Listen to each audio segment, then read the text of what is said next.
Hi there, it's David with Weise Landscaping, and it's day one of a new project. I'm here in a town that I spent a lot of time in. Actually, also Tom Hanks and I both grew up in Concord, California, and that's where I am today. Let's take a quick look. So here's an old, maybe late 60s, early 70s, maybe mid 70s style that we're familiar with. This whole street looks like that. Shouldn't do a 360, that's breaking a law of cinema, but this is going to be a standout property because this is going to be the first native garden on this street, and hopefully it will be a great point of interest and inspire other people to go native and start to bring in some natural habitat for the California wildlife. As is common, you have this street strip here. There's some stones to get from the car to the sidewalk, and on the other side of the sidewalk is a lawn. And there's a lot of lawns still in this area. And one by one, we're gonna start taking them out. So this is the day we start to excavate this lawn and some of these non-native shrubs and get our native planting concept going. So stay tuned, Weise Landscaping. So here we are in our first day of our Concord property, and I had to take out this lawn. And what you see, I took out some shrubs and things in that planter bed, and I'm basically working around the edges. So you can see that here's an edge that hasn't been dug out yet, and there is an edge that has. So you can see that long trench and the displaced soil and lawn matter. And there's a couple reasons I do this. One, you can see I'm gonna have to dig out these sprinklers and cap them anyway, because we're gonna convert this into a drip system. This is a water rebate program. So you have to have an obsolete sprinkler system at the end with a new drip system for the new plants. But the other thing is, weeds are going to want to grow near the edge, or they're going to want to grow everywhere, but they often start at the edge. So if I look at, so you can see, well, that's a really deep crabgrass root, and that's 8 inches long, and I want to make sure that the edges are as clean as possible, because this is where the thinnest layering is going to be when we bring in the new material. Further out into the space, it's going to get really deep. There's going to be some natural weed suppression from having 2 feet of new material right sitting on that space. But over here, you can't put 2 feet of material right next to a sidewalk. That wouldn't work. So that's going to be thin. So you want to really make sure it's clean. Now, why wouldn't you do the whole lawn like this? Well, you can see the amount of soil that comes out when you go deep. So number one, that makes it really expensive to dispose of. It's not necessary. And then you have to then replace that soil at a cost to get it back to the initial grade. And in this case, we're trying to elevate some of this. So I'll bring a sod cutter in to give the rest of it a haircut and get the grass roots out. And then I'll bring in a ton of planting mix, soil, and mulch, so that there's a really heavy layer on top of whatever's left. And that is your lawn excavation tip for the day. Hey everyone, it's David, Weise Landscaping, and it's just Thursday, and I gotta fill that box with that lawn. Not a problem. Weise Landscaping. Okay, day 3 in the books here in Concord, California. Weise Landscaping, excavation complete, and we got our first shipment of soil. So things are happening. So there's a 10 cubic yard box, and I've packed down the green waste. That's about 4,000 pounds of shrubs and lawn. And here we got 8 yards of soil delivered, and not really designed or anything, but just kind of spread out to see how we're doing volume-wise. Next thing we'll be adding are some stones to start to create some structure and design the space. Weise Landscaping. Hey, David here. Weise Landscaping. It's morning, it's a little bit chilly. I'm bundled up, and today we're designing the space. So in this project, we have, we'll do a little work out here on the street strip. This is just a big iris field, so we'll add some stones, and you know, the level is kind of established, so there's not much I can do level-wise. But behind there, on the other side of the sidewalk, I took out the lawn, so I've got some soil that I'm gonna shape into some beds, and I got some stones coming, and so it should look pretty put together by the end of the day. Gotta have stones.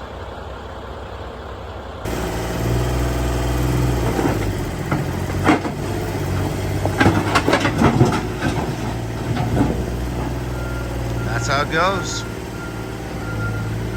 Weise Landscaping.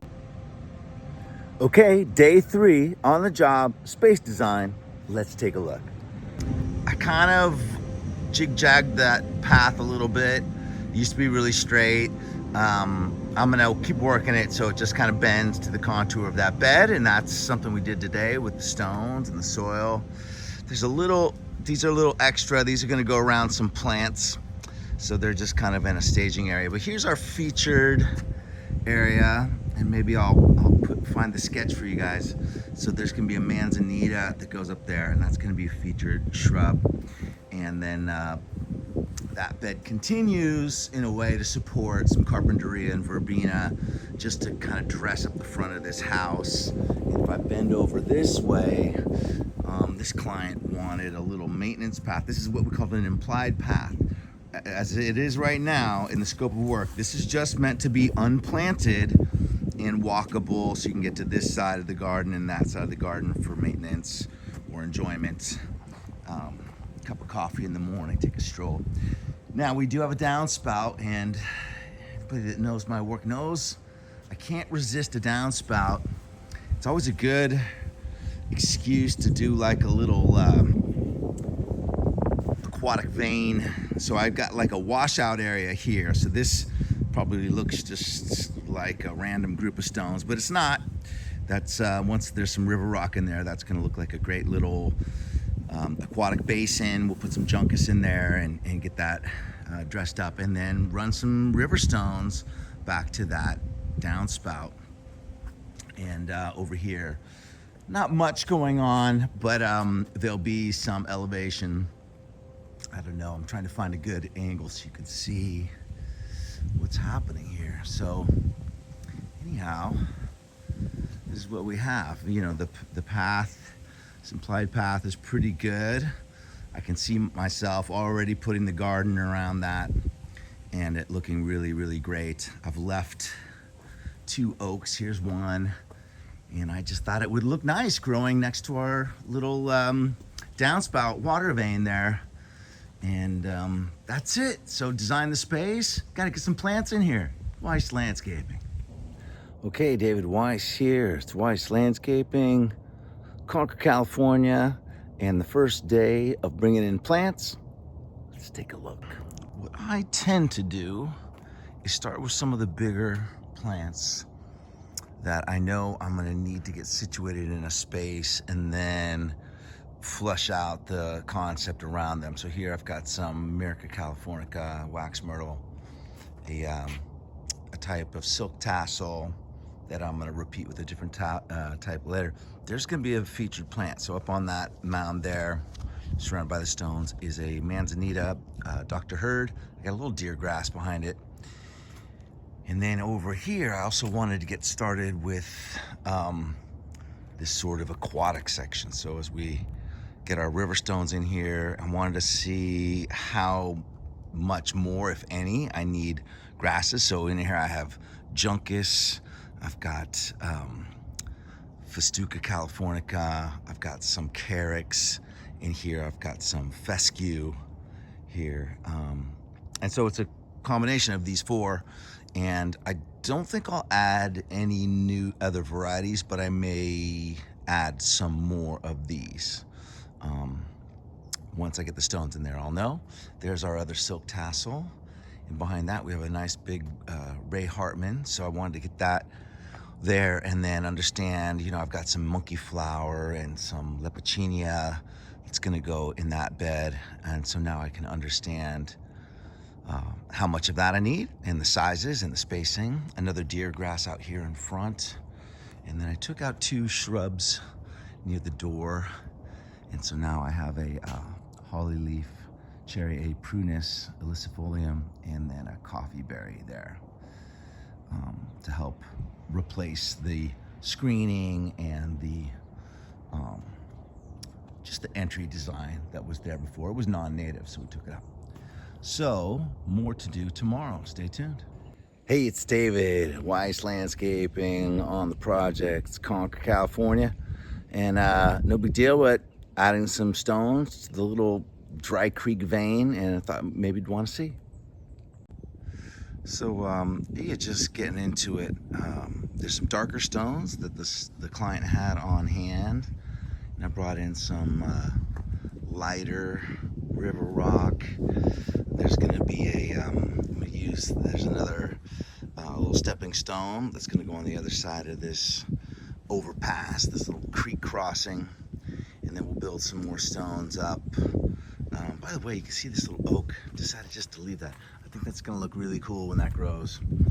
And anyway, so if I back off, I got my tools there, but you can see it's good to break up what used to be a big expansive lawn, and now we want to make a garden. So we want to kind of create little themes and little scenes and texturize things where we can. And Dry Creek is a great way to do it. David here, and second day of planting. We've got the plants kind of sited, and let's take a look. So there's some Myrca californica at the edge of the property, and then it's got a silk tassel there, Garrya elliptica. And here's some plants just sitting in their pots. Over here, we were gonna do lupin, but they were out of lupin, so we wanna keep it going. We're gonna do some trichostema there, which should look great along this path, 3 of those. And then we've got 3 Howard McMinn Arctostaphylos on the street side of that little garden path. A couple of emerald carpets to fill out the space. And then I just decided to do a little buckwheat feature here. So those 3 grande rubescens buckwheats, they'll all grow together, and I got some stones in there, and I got them kind of platformed how I want them. Should look great.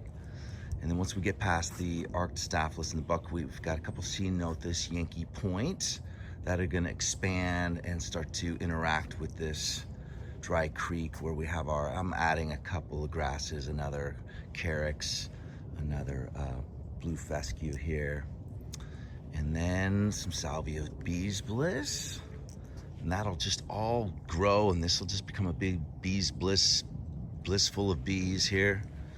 And then I put some grass in front of this deer grass, which is very small, but eventually that'll be way, way, way bigger than this festuca here.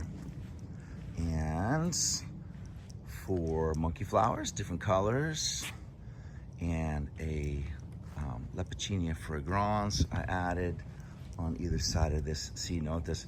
Now the thing I don't have today, you can see kind of a bare spot in there.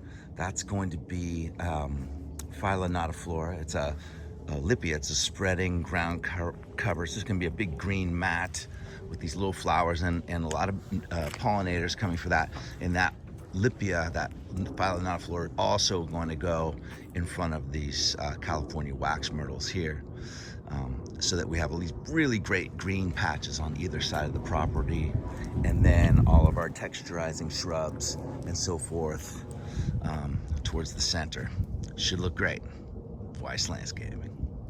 Hello, native plant gardeners. This is David Weise, and today I'm doing irrigation.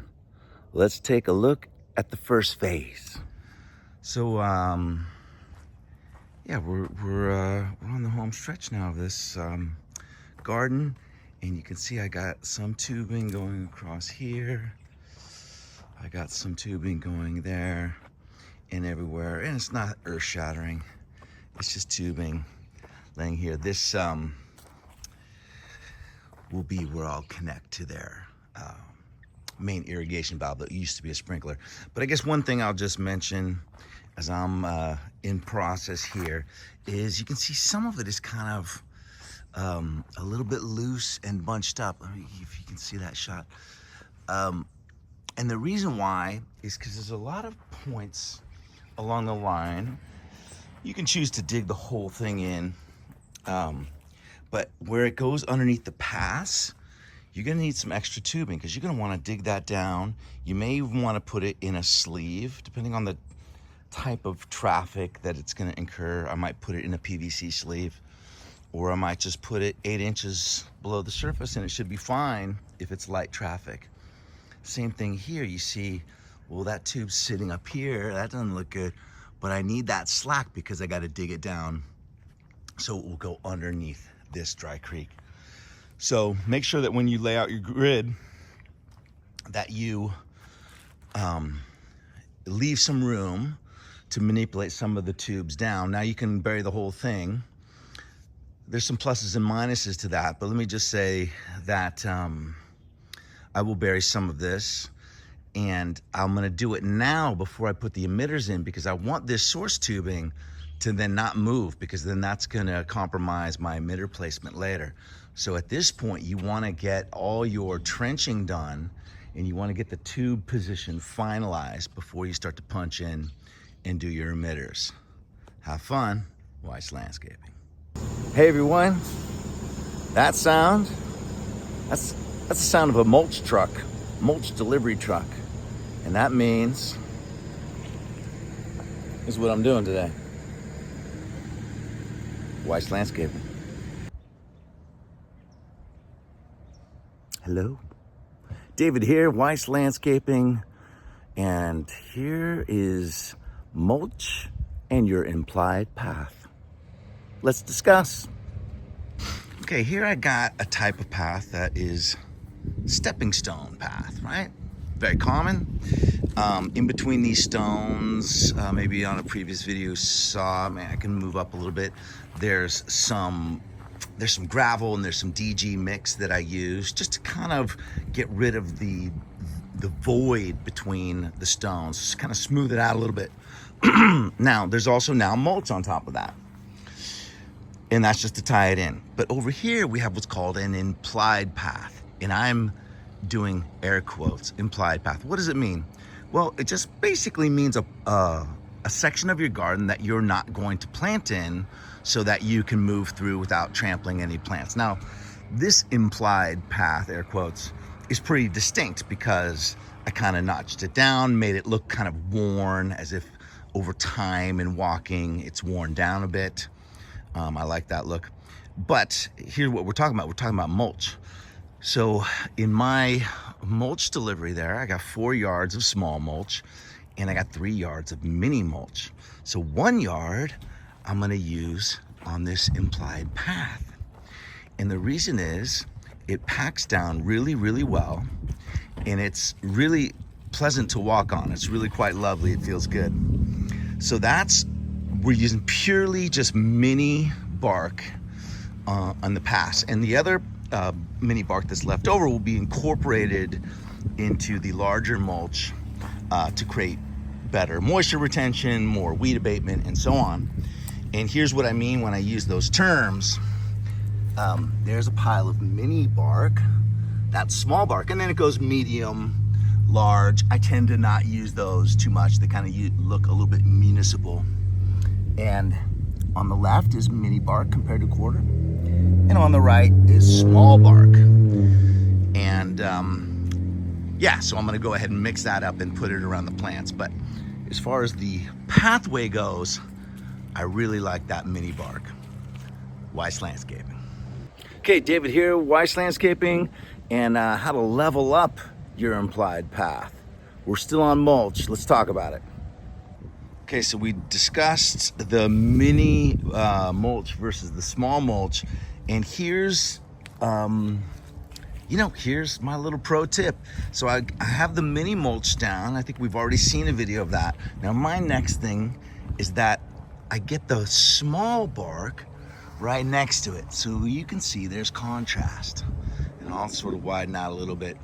But all along this path that has the mini bark, I've got the next size up right on the edge so we can see the contrast there.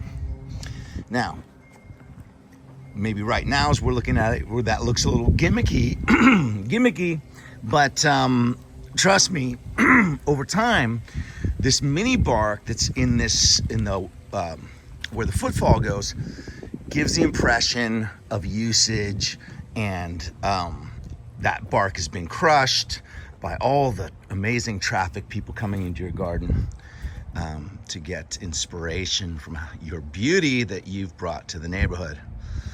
So now we're gonna fill in the rest of the beds, and that'll get rid of some of the gimmicky look, but try this. This works pretty well. Weise Landscape. Hey everyone, David with Weise Landscaping, and I'm back in Concord, California. And when I finished this project, it was rainy and not great for video, and then we had a series of storms, and anyway, so it's a couple weeks down the line, but I wanted to come back and take a look and see how this lawn to garden conversion shaped up. So here's the neighbor, and theirs looked like this. So it was that, and the whole street is like this. And then we have a garden. Now it's a new garden, so you see a lot of mulch and some stones, but these plants are gonna grow. Here we have some Phalaenoptera waiting to just expand and make this all green. It's gonna turn into a big, very low matted green patch. And we've got our steps and our iris over here. I'm gonna just take a quick look. Oh, that looks fantastic. And here's where we have just the rest of our natives, our woolly blue curls here on the edge of the path, 3 of those. We've got some Bees Bliss and some Howard McMinn manzanitas, and there's a Dr. Hurd. And again, eventually that'll come up and sort of go up to the top of that window and just be big and beautiful. Below it, there's some ceanothus, right, the Diamond Heights, there you go. And next to it, we have our verbena and Californica, and just the hedge. And it's gonna be beautiful. Here we've got a little buckwheat cluster that'll all grow together. And of course, there's a path, you can walk through it. Carpinteria is what I meant to say when I said Californica, Carpinteria. Anyhow, and then our dry creek that comes from that downspout there goes through this juncus and these grasses, some carex and some other things, just to give it a nice creekscape and come out to this little washout area. And then I just decided to go across and sort of get to the base of this tree, which is, it's still late February, so things aren't blooming yet. But we do have a great Ceanothus Ray Hartman that'll be big and majestic and beautiful, and some Lepichinia fragrans on either side of it. Some Mimulus, monkey flower, and here's some Festuca, and then that little tiny thing will become a great big thing called a deer grass. So everything looks fantastic. I'm gonna check in with the irrigation system. We do have, I put in a, what was it, Oregon grape and a coffee berry there. So those are also new plants. Let me pull back, you can sort of see it. You drive into your home here and off to this side. Eventually it's gonna become a California native paradise. So thanks for checking out this project. This was great. Always love to take out a lawn and put in a great California native habitat. The wildlife is gonna love it. The neighbors already love it. The homeowners over the moon. And that's what we do here, Weise Landscaping.